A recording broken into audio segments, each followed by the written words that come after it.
नमस्कार, BCN news के खास मुलाकात में मैं क्षितिजा देशमुख आप सभी का स्वागत करती हूं। आज हम बातचीत करेंगे Shri Swami Samarth Heart Care Centre and Multi Speciality Hospital के संचालक डॉक्टर प्रदीप पाटिल इनसे हम जानेंगे, बातचीत करेंगे कि ईईसीपी थेरेपी जो इन्होंने हज़ारों मरीजों पे अप्लाई की है और इसके लाभ के बारे में। डॉक्टर प्रदीप पाटिल एक हार्ट स्पेशलिस्ट है, सुप्रसिद्ध हार्ट स्पेशलिस्ट है। इनका हम स्वागत करते हैं खास मुलाकात कार्यक्रम में। नमस्ते सर, बहुत बहुत स्वागत है आपका। सर, मेरा पहला सवाल आपसे ये है कि आपका जो हॉस्पिटल है इसका उद्देश्य क्या है और इसकी स्थापना कब हुई थी? श्री स्वामी समर्थ हॉस्पिटल, ये इसका उद्देश्य ऐसा है कि हम लोग हृदय पेशेंट को बिना ऑपरेशन का इलाज प्रोवाइड करें। मैं 2004 में इसका ऐसा हुआ था कि मेरे बड़े भैया को हार्ट अटैक आया था। उसके बाद में वही कि पहले एंजियोग्राफी करो, उसके बाद में फिर इतने ब्लॉकेज है, 100% है, 90% है और 3 ब्लॉकेज है। तो फिर अटेंडिंग डॉक्टर बोला कि अपने को बाईपास करना पड़ता है या फिर एंजियोप्लास्टी के 2 स्टंट डालना पड़ता है। तो एंजियोप्लास्टी बोला तो एक स्टंट डालना यानी 80,000 रुपये उस वक्त में था। That was in 2002। तो उस वक्त में 80,000 के हिसाब से अगर हम देखेंगे तो 3 स्टंट का 2,40,000 हो गया और उसके बाद में जो बाकी का प्रोसीजर है उसका 3 लाख तक के जा रहा था एस्टिमेट। सो एक आम आदमी इतना पैसा नहीं दे सकता है आज के तारीख में। बिल्कुल। और ऊपर से पूछा जाए कि इसका आगे में क्या है, यानी कैसा होने वाला आगे, तो इसका उद्देश्य यही बताया जाता है कि ठीक है, अगर आप एंजियोप्लास्टी नहीं करोगे तो एक्सपायर हो जाएगा पेशेंट, आपके पास टाइम लिमिट नहीं है। यानी एट द जंक्शन ओनली हमारे को 3 लाख रुपए का अरेंजमेंट करो, नहीं तो हमारा पेशेंट खो दो। तब मेरे दिमाग में ऐसा आया था कि अपन ने कुछ ऐसा करना चाहिए या ऐसी थेरेपी होना चाहिए कि हृदय रोगों का जो पेशेंट का जो इलाज है वो बिना ऑपरेशन हम लोग कर सकें। तो उस वक्त जब मेरे दिमाग में ये बात आई कि पेशेंट को जिस तरीके से ब्लैकमेल किया जाता है या फिर जो उसकी मनस्थिति होती कि भाई मैं पैसा लाऊं, मेरे भाई को बचाऊं, मेरे पापा को बचाऊं या माँ को बचाऊं, तो कैसे बचाऊं। तो उस वक्त में उसको कुछ नहीं बोला जाता है, सिर्फ बोला जाता है कि इतना पैसा जमा करो। अब इतना पैसा जमा करो बोलने के बाद में अगर उसके पास पैसा है तो ठीक है, इलाज हो रहा है, नहीं है तो फिर वो बोलते हैं ठीक है लेके जाओ उसको, मेडिकल जाओ, लेके जाओ, मेयो लेके जाओ। बिल्कुल। तो मैंने फिर बड़े भैया के इसमें जब ये सब देखा, मैंने खुद भुगता कि at the pin point of junction में हमको उस वक्त में ये बोला जाता है कि एक तो लाइफ है या फिर तुम एंजियोप्लास्टी या बाईपास करो या इतना पैसा लाओ। तब मैंने एक निर्णय ले लिया, फर्म डिसीजन ले लिया कि हम लोग बिना ऑपरेशन के इलाज करेंगे। उस वक्त में फिर मेरे को जब पता चला कि ईईसीपी टेक्निक है तो मैं उसकी स्टडी में लग गया। उसके बाद में उसको पूरा स्टडी करने के बाद में मैंने श्री स्वामी समर्थ हॉस्पिटल की स्थापना ही इसी उद्देश्य से की कि सभी रुग्णों का, हार्ट रुग्णों का बिना ऑपरेशन इलाज किया जाए। बिल्कुल। आपके हॉस्पिटल की एक पंच लाइन भी है जिसमें कहा जाता है कि बाईपास सर्जरी को बाय बाय, गुड बाय कहते हैं हार्ट अटैक को, और एंजियोप्लास्टी और हार्ट अटैक को कैसे टाले, मतलब टाला जा सकता है, ऐसा भी आपकी एक पंच लाइन है। तो ये क्या पंच लाइन है, मतलब कैसे गुड बाय कर सकते हैं हम? मेरा यह कहना है कि जैसे हम देखते हैं कि आजकल हम लोग यूथ को देखते हैं तो आपको पान ठेले पे दिखेंगे, सिगरेट स्मोक करते हुए देखेंगे, तंबाकू च्यू करते हुए देखेंगे। हम उनको जब बताते हैं, उनको पढ़ना भी आता है, उस पर लिखा हुआ रहता है cigarette smoking is dangerous to health. उसके बावजूद भी, पढ़े लिखे होने के बावजूद भी वो सिगरेट स्मोक करेंगे, बाद में चाइनीज़ फूड खाएंगे, पिज़्ज़ा बर्गर खाएंगे, जो जो चीज़ें नहीं करना चाहिए वो सब करेंगे ताकि उनको हार्ट प्रॉब्लम आए। तो हमारा ये कहना है कि हम लोग इसको प्रिवेंट कर सकते हैं, हम लोग इसको रोक सकते हैं अगर हम लोगों ने सही समय पे सिगरेट या इससे तौबा कर लिया है और साथ में हम लोग अपना एक डिसिप्लिन लाइफ जिए। आज की जो सेडेंट्री लाइफस्टाइल है, जैसे हर किसी को पसंद है कि वो आराम से एसी में बैठा रहता, काम धाम कुछ करता नहीं। जो पहले के ज़माने में खेत में जो अपना फार्मर जाके खेती करता था वो एग्जर्ट करता था। आजकल हम लोग बेडरूम में एसी रहता, हॉल में एसी रहता, बाहर निकले तो कार एसी रहती, हमारा जो फिजिकल एक्टिविटी नील के बराबर हो गया। तो इसको बोलते हैं सेडिमेंट्री लाइफस्टाइल। तो ये सब अगर हम लोगों ने अपने जीवन में अवॉइड कर दिया तो डेफिनेटली हम लोग एंजियोप्लास्टी और एंजियोग्राफी और बाईपास इनको ज़रूर अवॉइड कर सकते हैं। तो ऑलवेज ये कहा जाता है कि prevention is better than cure. तो अगर हम लोग उसको प्रिवेंट कर पाए तो इट्स ऑलवेज बेटर। बिल्कुल। ईईसीपी थेरेपी जो आप ट्रीटमेंट देते हैं आपके मरीजों को, ये ट्रीटमेंट क्या है, किस तरह की है, हमारे दर्शकों को बताइए। EECP enhance external counter pulsation है। हमारा जो सेंटर है इसका एक मैथमेटिक यूएसए के साथ में टाई अप है और उसके टेक्निकल कोलैबोरेशन में ये चलता है। ईईसीपी बोले तो एनहांस एक्सटर्नल काउंटर पोजीशन। इसमें एक बेड रहता है जिसके ऊपर में पेशेंट को लिटाया जाता है, उसके अंदर उसके चेस्ट को ईसीजी लीड्स लगाए जाते हैं और मशीन का एक कंसोल रहता है, उसके ऊपर में लाइव ईसीजी कंटिन्यूस चलते रहता है। उसके बाद में हम लोग जो पाव रहते हैं उसको न्यूमेटिक कप बांधते हैं, पाव, मांडी और कमर को। उसके अंदर sequential inflation and deflation of cups होता है और प्रेशर के द्वारा ब्लड को वीनस रिटर्न के वक्त एक विशिष्ट दाब से अपने हार्ट के जो चोकअप हुई है आर्टरीज उनमें अशर किया जाता है, भेजा जाता है। तो ब्लॉक्ड आर्टरीज के अराउंड ब्रिज बन के रास्ता ओपन हो जाता है।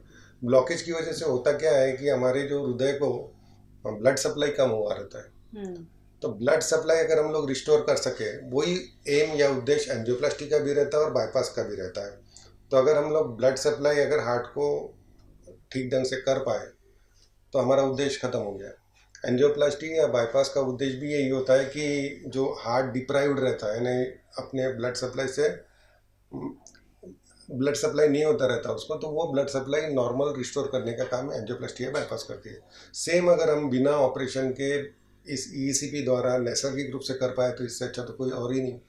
हर कोई तो ऑपरेशन को डरता ही है। बिल्कुल। तो ये ईसीपी ट्रीटमेंट जो है ये आम आदमी भी कर सकता है, क्योंकि जिस तरह से आपने अभी बताया कि कॉस्ट खर्चा जो है आम तौर पर जिसके पास पैसा है वो एंजियोप्लास्टी या अदर जो ट्रीटमेंट है वो ले सकता है। तो ईसीपी थेरेपी का कॉस्ट क्या है, कौन ये ट्रीटमेंट ले सकता है, क्या बताओगे? ईसीपी ट्रीटमेंट का जो कॉस्ट है डेफिनेटली बाईपास और एंजियोप्लास्टी के 1/4 ऑफ द चार्ज है। तो एक प्रकार से देखा जाए तो हम लोग एक कम खर्चीली हो गई। और कौन ले सकता है, ये बहुत अच्छा सवाल है, क्योंकि स्पोर्ट्समैन जैसे ग्रेग चैपल वगैरह ने भी ये ट्रीटमेंट लिया हुआ है। तो उन्होंने इसलिए लिया कि उनका हार्ट का जो है पंपिंग बढ़ाया जा सके या फिर उनका हार्ट का कैपेसिटी बढ़ाया जा सके। तो ईसीपी अबाउ 35 कोई भी ले सकता है। अच्छा, इसमें एज भी मैटर करता है, मतलब 35 उम्र के? नहीं, ऐसा कुछ नहीं है। नॉर्मल अगर 35 के ऊपर लेता है तो कोई प्रॉब्लम नहीं, लेकिन मैंने मेरी ज़िंदगी में 22 साल का भी पेशेंट देखा है जिसका हार्ट जो है डीसीएमपी बोलते हैं हम लोग, वो हार्ट की पूरी मसल्स डैमेज हो जाती है और उसका पंपिंग बहुत कम हो जाता है। तो ऐसे पेशेंट को भी मैंने दिया हुआ है डीसीएमपी, यानी जो 22 साल का है। 22 साल का। बट एक जनरल हम लोग सोचते हैं तो 30-35 साल तक के तो यूजुअली सब ऐसे ही नॉर्मली निकल जाते हैं।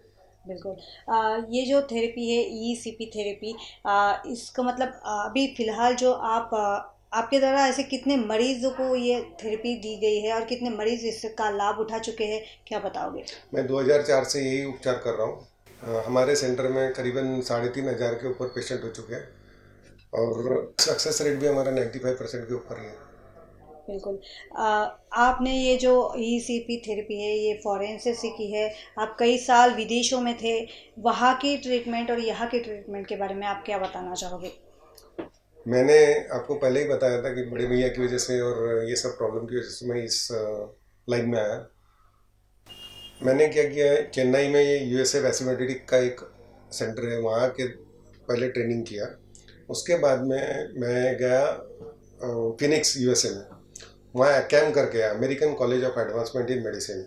उसके द्वारा संचालित ईसीपी कोर्स था, उसका मैं कंप्लीट किया वहाँ पे ट्रेनिंग। उसके बाद में फिर नागपुर में आने के बाद में ये सब चालू किया।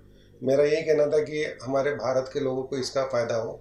आज हमारे सेंटर पे दूर दूर गांव और शहरों से लोग आते हैं और ये जो ईसीपी है इसका भी जैसे इंटरनेशनल कार्डियोलॉजिकल सोसाइटी करके है, आईसीएस करके, उसका अभी मैं एग्जीक्यूटिव डायरेक्टर बन चुका हूँ और इसका जो इंटरनेशनल ट्रेनिंग है वो भी मैं कंप्लीट कर चुका हूँ। अरे वाह, बहुत बढ़िया बात है, जिसका फ़ायदा हमारे यहाँ के मरीज़ों को होगा। बिल्कुल। आप कई अवार्ड से सम्मानित भी हो चुके हैं, इसके बारे में क्या बताओगे? और ये जो थेरेपी है इसका भारत में उतना प्रचार प्रसार नहीं है, तो इसके बारे में आप आगे कुछ पहल करने वाले हो? ऐसा तो नहीं है कि भारत में प्रचार प्रसार नहीं है। हम लोग अगर तमिलनाडु स्टेट में जाते हैं तो गवर्नमेंट हॉस्पिटल्स में ये 5-5 मशीन लगी हुई है। तमिलनाडु स्टेट में जो गवर्नमेंट हॉस्पिटल्स जितने भी हैं और उसमें कहीं 3 लगी हुई है, कहीं 5 लगी हुई है। गवर्नमेंट ऑफ तमिलनाडु ने उसको अप्रूव करके उसको रिएम्बर्स भी होता है, वहाँ पे इंश्योरेंस क्लेम भी होता है, लेकिन आज की तारीख में महाराष्ट्र में नहीं हो रहा है। हमने बहुत ऊंचे लेवल पे भी कोशिश किया लेकिन अभी तक कि उसका अप्रूवल आया नहीं है। इसके लिए आगे आपके मतलब आपकी ओर से किसी तरह की कोशिश की जाएगी? हाँ, चालू ही है, हमारा प्रयास चालू है। बिल्कुल। आपका उद्देश्य आगे मतलब क्या है? क्या मोटो रखकर आप आगे आपकी पहल कर रहे हो, या आपका मतलब जो भी टारगेट है कुछ एक रहता है कि हमें हाँ ये करना है, ऐसा कुछ होगा आपका भी? मैं चाहता हूँ कि पूरा भारत हमारा हार्ट पेशेंट से फ्री हो जाए, बट ऐसा पॉसिबल नहीं है। लेकिन हम लोग जितनी कोशिश कर सकते हैं उतना कोशिश तो करना ही चाहिए। बिल्कुल। और क्रिटिकल जो इल हो जाते हैं उनको पहले ही अगर हमने कैप्चर कर लिया तो हम लोग उसको आगे में डिसीज़ का प्रोग्रेशन रोक कर सकते हैं, और इस प्रकार से हम जो घातक बीमारी है उसको अपने कंट्रोल में ला सकते हैं। बिल्कुल। अभी फ़िलहाल तो सभी और कोविड का दौर चल रहा है। इस दौरान हमने देखा कि दूसरी लहर के दौरान कोविड के मरीज़ों की हार्ट अटैक से मरीज़ों की जो है मौत हो चुकी है। तो ये क्या कनेक्शन है? मतलब कोविड के मरीज़ों की जो हार्ट अटैक से मौत हुई है, क्यों हुई है? क्या इसके पीछे का कारण है? इसमें जो है ना, कोविड पेशेंट में ब्लड क्लॉट फॉर्मेशन का बहुत ज़्यादा देखने में आया। और कोविड से तो पेशेंट ठीक हो जाता है, लेकिन हार्ट अटैक से उसकी जान चली जाती है। तो मैं यही कहना चाहूँगा कि कोविड पेशेंट होने के बाद में, कोविड ख़त्म होने के बाद में पेशेंट ने अपना रेगुलर हार्ट चेकअप करना चाहिए, जिसमें टीएमटी, इको और ब्लड प्रोफाइल वगैरह सब करना चाहिए। यानी अपने कार्डियोलॉजिस्ट से संपर्क करके उन्होंने ये सब इन्वेस्टिगेशन करके अपने आप को सावधान कर लेना चाहिए। बिल्कुल। कोविड जो मतलब कोविड हो जाता है जिसके बाद हार्ट अटैक से मौत हुई, कोई पेशेंट जो थे हॉस्पिटलाइज थे वहाँ तभी उन्हें मतलब हार्ट अटैक आया है। तो ऐसे मरीज़ों को या आने वाले दिन में मरीज़ों को किस तरह की मतलब सुरक्षितता के तौर पर उपाय करने चाहिए, क्या बताओगे? वही उन्होंने सब अपना रेगुलर फॉलोअप करना चाहिए डॉक्टर्स के साथ में। और हर पेशेंट ने कम से कम आधा घंटा इवनिंग वॉक या मॉर्निंग वॉक करना चाहिए। Morning walk is always preferable. और वही सिगरेट, बीड़ी, तंबाकू, दारू और अपना Chinese food, junk food, pizza, burger, इस सब को नहीं लेना चाहिए। इंटरनेशनल कार्डियोलॉजी सोसाइटी के आप एग्जीक्यूटिव डायरेक्टर बन चुके हैं, इसका श्रेय आप किसे देना चाहोगे? मतलब आप इतनी ऊंचाई तक पहुंच चुके हैं, इसके पीछे मतलब कौन है, या इसका श्रेय आप किसे देते हो? ये यहाँ तक पहुँचने का सफ़र इतना आसान तो नहीं था।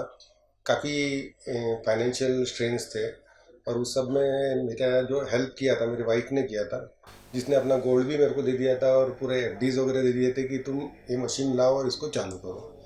यूजुअली कैसा रहता है कि इतना फाइनेंस इन्वॉल्व रहने के बाद में कोई भी लेडी अपना गोल्ड तो देती नहीं है, बट उसने एक विश्वास जताया कि ये आप करो, हम आपके साथ हैं। तो मैं मेरा श्रेय तो डेफिनेटली मेरी वाइफ अर्चना पाटिल को देना चाहता हूँ। इसके अलावा मेरे पिताजी खुद एक इंजीनियर थे और मेरे को मैथ्स में बहुत अच्छे मार्क्स थे। मैंने इंजीनियरिंग लाइन का सोचा था, लेकिन पिताजी बोले कि नहीं, तेरे को बेटा मेरे को डॉक्टर ही बनाना है। उनकी जीत लिए मैं डॉक्टर बना, और डेफिनेटली आज यहाँ पे हूँ। तो मेरा श्रेय मेरे mother father Meghesh Shyam Patil, Shrimati Mrs Neelima Patil, और बड़े भैया है जो डॉक्टर सुनील पाटिल, इन्होंने भी मेरे को सपोर्ट किया ताकि मैं यहाँ तक पहुँच सका हूँ। बिल्कुल। और मेरे तमाम दोस्त जैसे डॉक्टर कौशेकर वगैरह हो गए, इन सभी को मैं श्रेय देना चाहूँगा। बिल्कुल। ये जो सफ़र था ये तो आसान नहीं होगा, अप एंड डाउन इसमें आए होंगे, इसके बारे में क्या बताओगे? अप्स एंड डाउन्स, मैं तो ये बोलूँगा कि आदमी में जिद और लगन रही तो कोई भी कार्य आदमी सफल कर सकता है।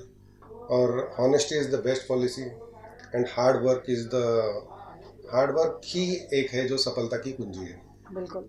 हमारे दर्शकों को आखिरी एक संदेश क्या देना चाहोगे? एंजियोप्लास्टी हो या हार्ट की बीमारी है उसे बचा जा सके, इसके लिए क्या संदेश देना चाहोगे?